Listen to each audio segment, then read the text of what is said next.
It's that time. You are officially in Alert Zone. Welcome to the Alert Zone TV. I am the Wizard, Uncle James. I would love for you to become an active citizen, and you already know how to do that. We are a worldwide movement. So, with that being said, I hope everybody is having a good day out there. And let me just say, we're going to get into this. Because I told you guys and girls I would keep y'all updated. Because I wanted more details to come out. And let me give this prelude disclaimer. When I started this channel, when I started the old channel, I told you guys and girls, if you would just listen to me, just pay attention, get out of your feelings, I was going to show you how much politics, race, and social issues play into the Second Amendment. And I want to shout out everybody that has given me that opportunity, that actually views the material and just listens to what I say and go back and research it. And then comment to me, for those of you who comment, or that pass it on. I really appreciate that, more than you will ever know. Now, let me get into this. The Rankin County, Mississippi Goon Squad, as they called themselves, was a police entity, like a special unit or what have you. And I had mentioned when I first heard about this, but the best part has happened. They all took plea deals. Now, what you can say about plea deals is, yeah, it's a downside that they don't get the full max. But a lot of times in plea deals, a lot of questions get answered. Because if you fighting them for your life on the stand, there's certain things you're not going to disclose. I didn't know that this went on for 2 decades. They said 20 years this Goon Squad operated in Rankin County, Mississippi. Now, you know, last year, I came through Mississippi, and I actually went through Rankin County. I didn't know where it was. I just so happened to see the sign say Rankin County, and it's outside of Jackson, going up US 49 for people who've been to Mississippi. And apparently I found out the Pearl River separates Jackson and Rankin County.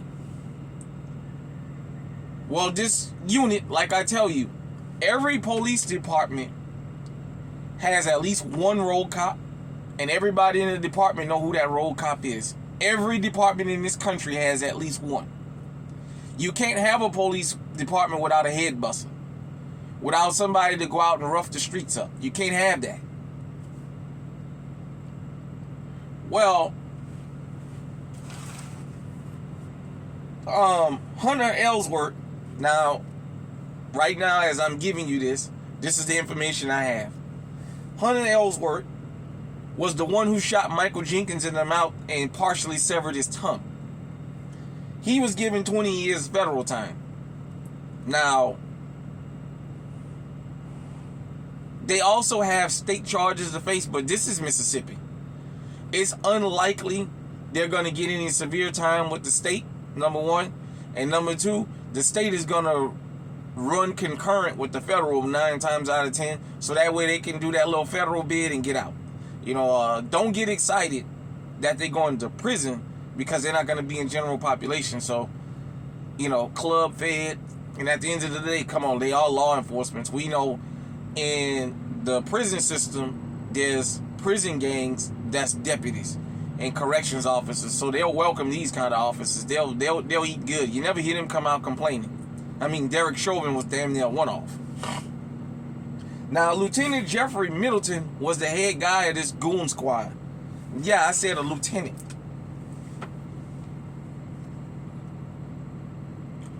When I talk about encounters with law enforcement and why on the side of the roads you can't take your chances, these guys are what I'm talking about. Because you don't know who's stopping you. You don't know their intentions. Like they tell you all the time, they don't know your intentions, and for my safety, I'm going to put you in cuffs. You don't know who's stopping you. You don't know their intentions.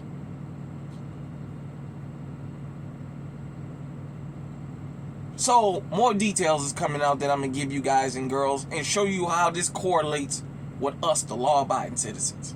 Because some of y'all are probably wondering, well, Unc, what does this have to do with us? You guys know I'm born and raised in New Orleans. I'm from Louisiana. If you've never been to Mississippi, you may not be able to understand what I'm about to say. But for Southern people, white and black, and maybe other ethnicities, I don't know, they don't really talk about it openly like we do. Mississippi has an eerie feeling when you cross the state line. It's almost as though, not literally, but figuratively, you can see bodies hanging from trees and white hoods. You can see people on their knees getting their head blowed off. We heard the stories about Mississippi catfish, chopping bodies up and feeding them to catfish. You know, there used to be this underground joke about Louisiana alligators and Mississippi catfish being so big because all the bodies that's been fed to them. But Mississippi has this eerie feeling like it's never caught up with the rest of the country. You feel like you're still in the 1700s there. And we all, I'm going to say for most Southern black Americans, know when you in Mississippi, it can happen to you at any time. At any time, you can be the one they pull over and nobody ever find again. That still persists as I'm giving this video right now. That still persists.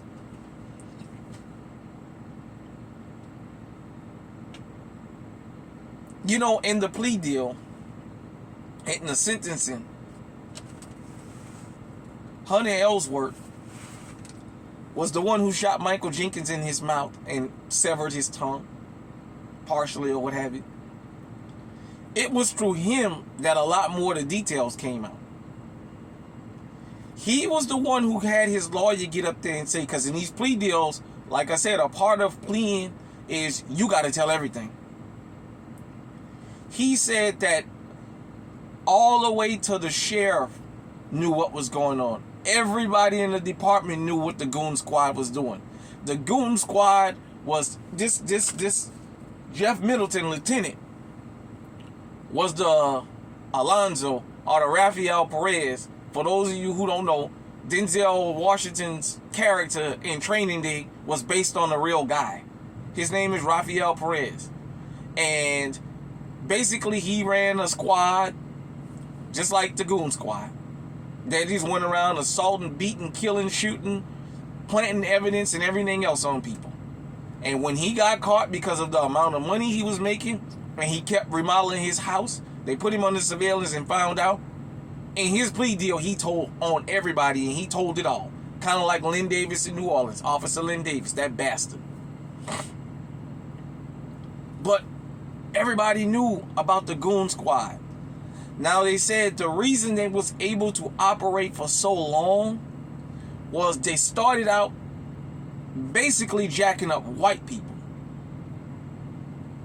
And they said that all they had to do was suspect you of selling drugs or just not be in the mood that day. They would pull people over on the side of the road. They would handcuff them. They would tase them to see who had the strongest taser. They would beat them. They would do all types of things to them. They said one guy, they stuffed a stick down his throat to the point where he vomited.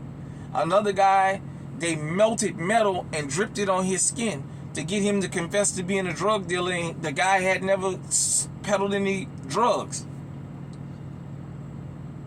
Now, you guys want to know, well, what does this have to do with the Second Amendment?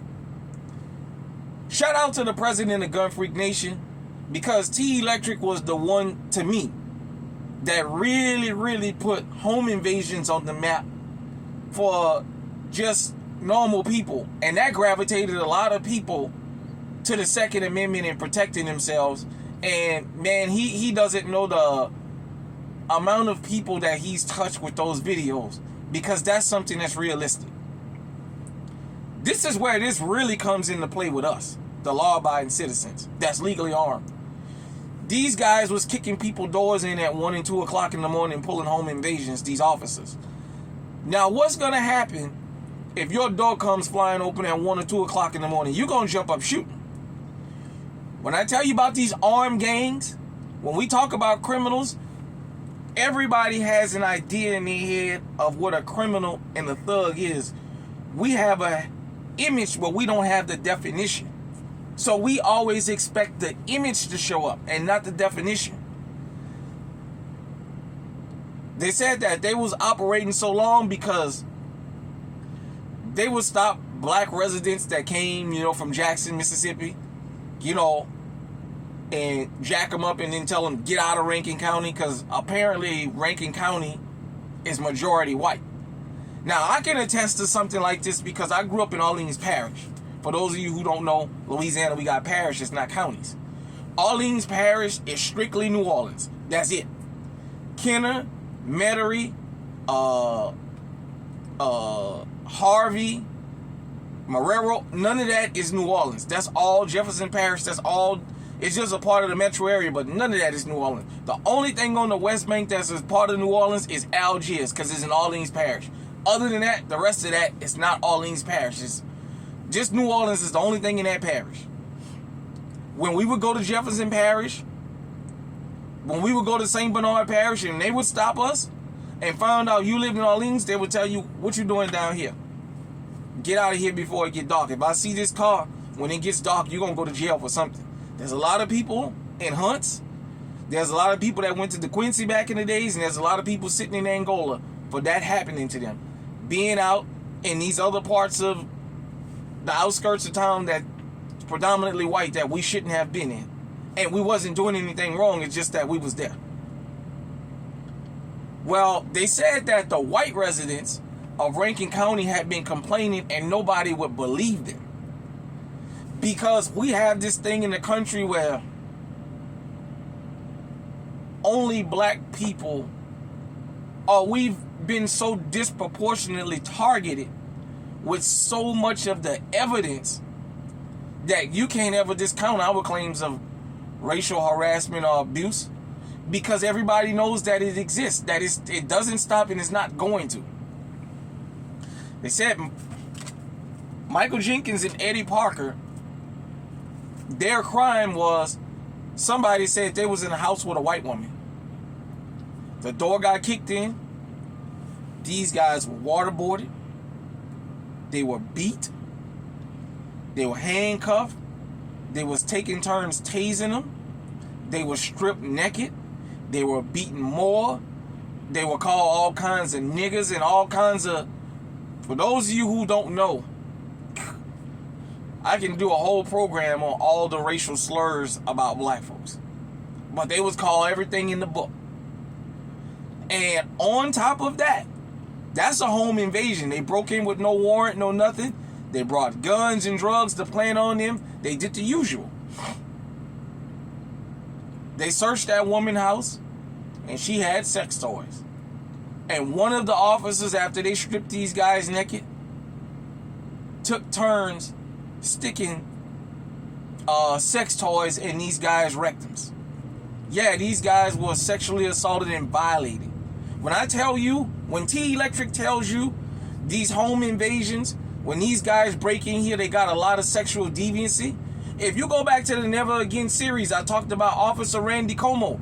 That was the Southside rapist, I believe they called him, down there in Lafayette. You don't know how many sexual degenerates walk around with badges. They sexually assaulted these guys. Do you understand what I'm saying? Jenkins was shot in the mouth and he survived. And when those guys went down and filed a lawsuit and had to fight to prove that they were innocent, that's when everything started coming out.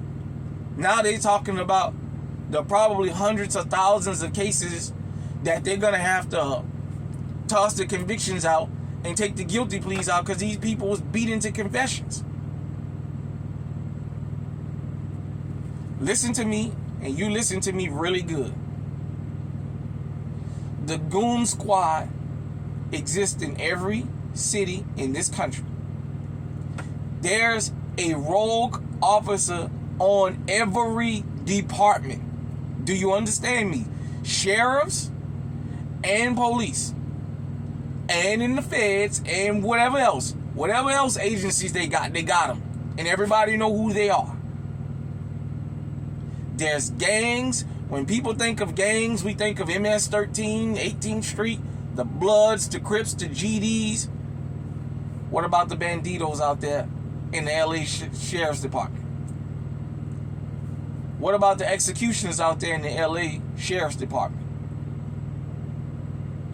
What about the Cobra unit out there in Tennessee that killed Tyree Nichols? What about the Red Dogs that they talked about out there in Atlanta? What about the Crash unit? What about the Rampart division? What about Lynn Davis and his den of thugs in New Orleans? This is prevalent all over this country. I just want everybody to understand something. This can happen to any of us. When I tell you don't take your chances, this is what I mean. Now, the back to badge crowd. When we say back to badge, we know usually it's white folks that back to badge blindly. Because per the numbers, 90 to 95% of law enforcement in this country are white males. This is why they can't see the police being such a bad entity, because this is their sons. These people look like their sons, their nephews, their grandsons. And they don't want to believe that they do this. Some of them know what they do.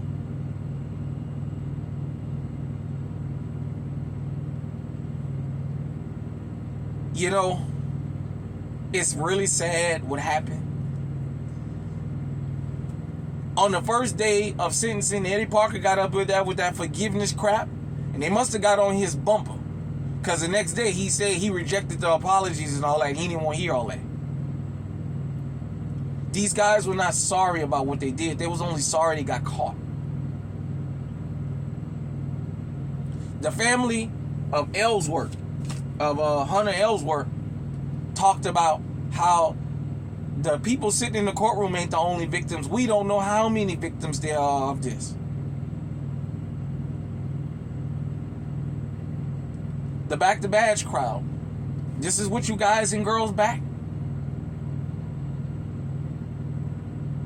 This is what you guys and girls back. You guys back and girls back, handcuffing a man, putting him in the back of the police car, screaming because an acorn fell and unloading on him and trying to kill him, and another officer shooting at him from the front just because he was screaming. That's what you back.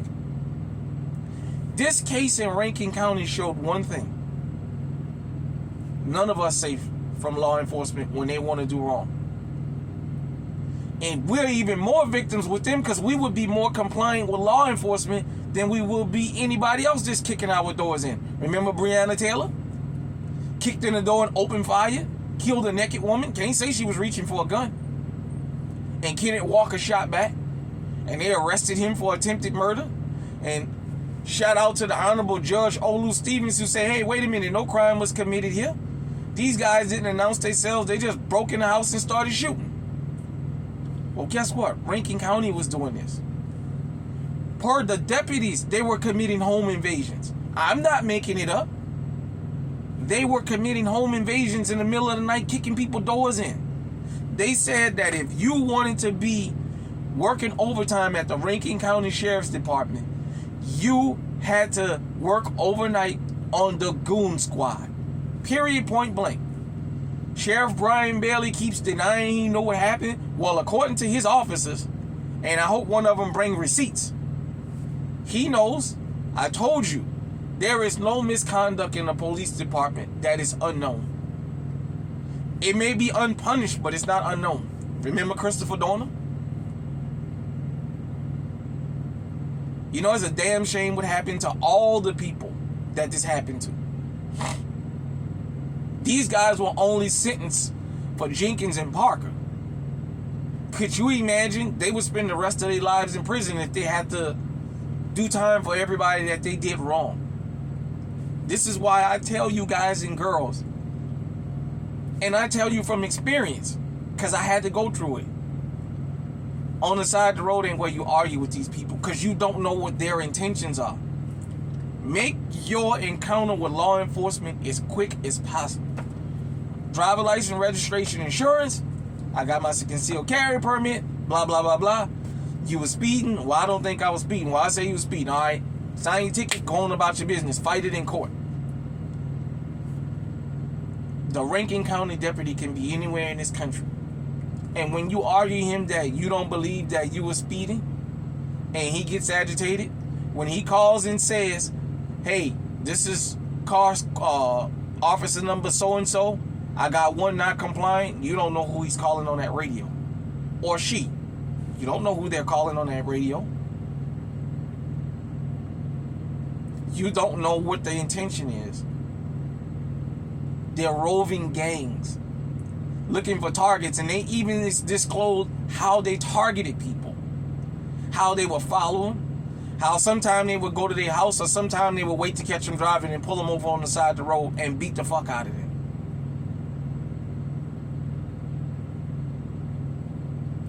And as I told you guys and girls, when I moved to Iowa from Louisiana, the amount of OWIs I heard of, I said, nah, there's no way this many people drinking and driving. And throughout the years, it's been coming out about certain officers and their practices and how they get people into these OWIs. It's not an accident. Mind you, I live in a 91% white state. I live in an 85% white town. I know what I'm talking about. I'm not making this up. Toledo is almost 100% white. I'm not making it up. And this came out even in the state police in Iowa what they were doing. This can happen to any of us that's law-abiding citizens at any time, for the mere fact that we law-abiding citizens and we're not going to put up a fight. We're going to be strategic.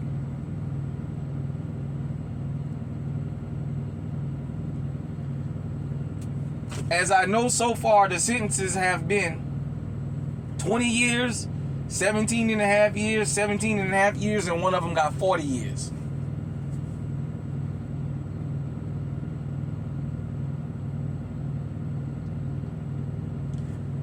On federal charges, not state, just federal. I wasn't going to talk about this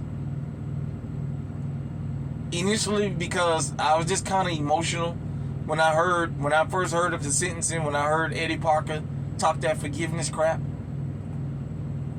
But as the details started coming out, I just thought that it would be very informational to pass this on to everybody on how this happened. And how I told you guys, image and definition is two different things. You can be the image of something and not be the definition of it. You can be the image of a criminal because you look like one, but don't have a criminal record. You can have sagging pains, gold teeth, 1,000 tattoos, dreads down your back, and never commit a crime. And you can be in a suit and tie like Bernie Madoff and destroy thousands of people's lives. You can be like these guys with a badge and a gun, destroying people's lives.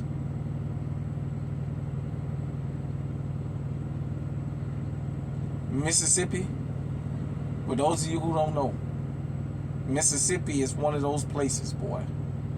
Mississippi got an allure of death over it that is second to none.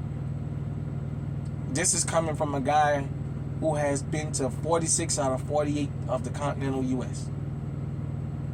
I've been in the Appalachian Mountains and saw Hillbilly Jim literally in West Virginia. I've seen the inbreds in West Virginia. I've been up to Maine and saw the super wealthy out on the coast.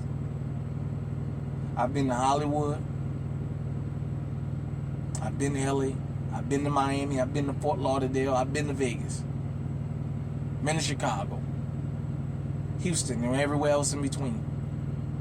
And there is still not an eerie place in my mind, and I'm sure in a lot of people's mind, about the state of Mississippi.